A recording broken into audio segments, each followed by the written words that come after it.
Bonjour à toutes et à tous, regardez cette jolie route goudronnée. Ce n'était pas le cas il y a de nombreuses décennies, c'était ici il y a une voie ferrée, l'ancienne ligne de Mérarges-Nice, ligne qui longeait l'actuelle voie entre Marseille-Saint-Charles et Vintimille, mais à l'intérieur des terres.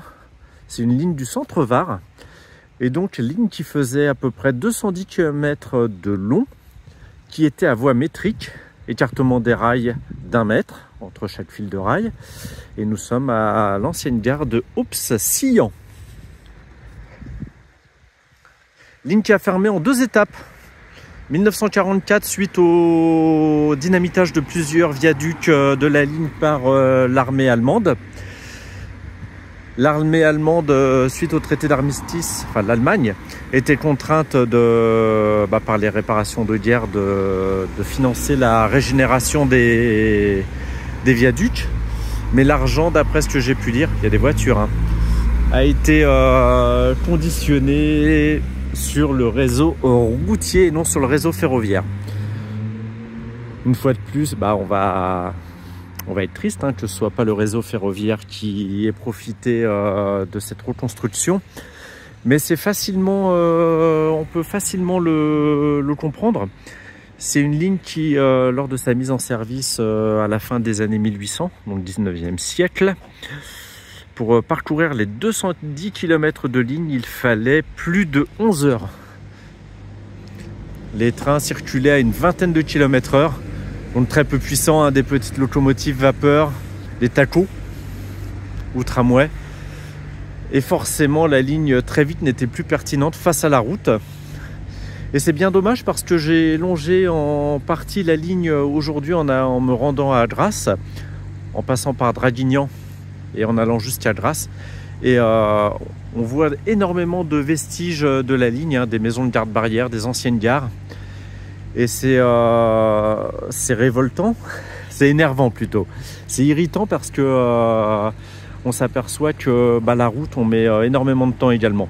Pour effectuer les 75 km que j'avais à faire, j'ai mis presque 2 heures. La route est surchargée, elle est blindée. Et on se dit qu'avec un train qui serait performant, regardez, école de la gare, puis on a une cascade un peu plus loin. Avec un train qui serait très performant, une ligne performante et des autorails pas forcément qui vont vite, mais qui accélèrent et qui freinent très très bien, on pourrait grappiller du temps et avoir un temps bien plus rapide, hein, moins important que la voiture. Ici, nous sommes devant l'ancienne halle marchandises.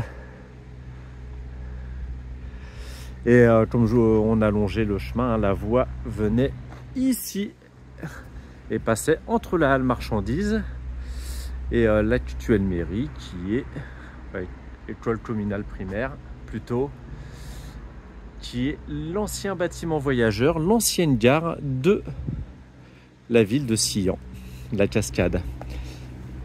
Et donc je vous disais qu'avec un bon autorail, la ligne aurait pu être pertinente.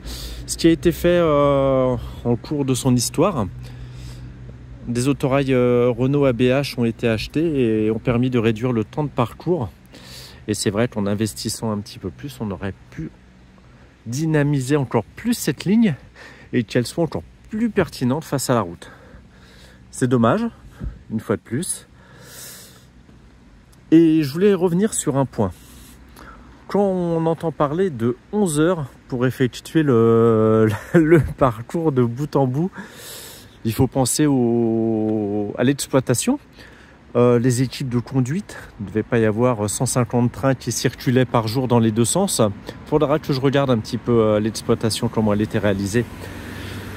Et imaginez un chauffeur et un mécanicien de locomotive qui viennent en pleine nuit préparer la locomotive, la mettre en chauffe, faire toutes les vérifications, faire tous les dressages, toutes les lubrifications. Ensuite, se raccorder sur le train, la rame, qui était à l'époque composée de voitures voyageurs et de wagons marchandises. C'était des trains mixtes. Faire tous les essais possibles aussi, l'essai de frein. Et ensuite partir pour 11 heures de route, enfin de rail, Ça semble inconcevable aujourd'hui. Est-ce qu'ils faisaient le parcours de bout en bout? Est-ce qu'ils étaient relevés au milieu du parcours? Ou est-ce qu'il y avait des navettes qui s'arrêtaient à mi-parcours? Je ne sais pas du tout comment c'était réalisé. Si vous avez... Pardon. Si vous avez la réponse, n'hésitez pas à la mettre en commentaire. Comme je vous le dis à chaque fois, hein, je me nourris de tous vos commentaires. Et je vais essayer de faire des recherches parce que j'ai vu une autre gare à côté d'où je loge et qui a l'air très intéressante. Donc on va aller la visiter également.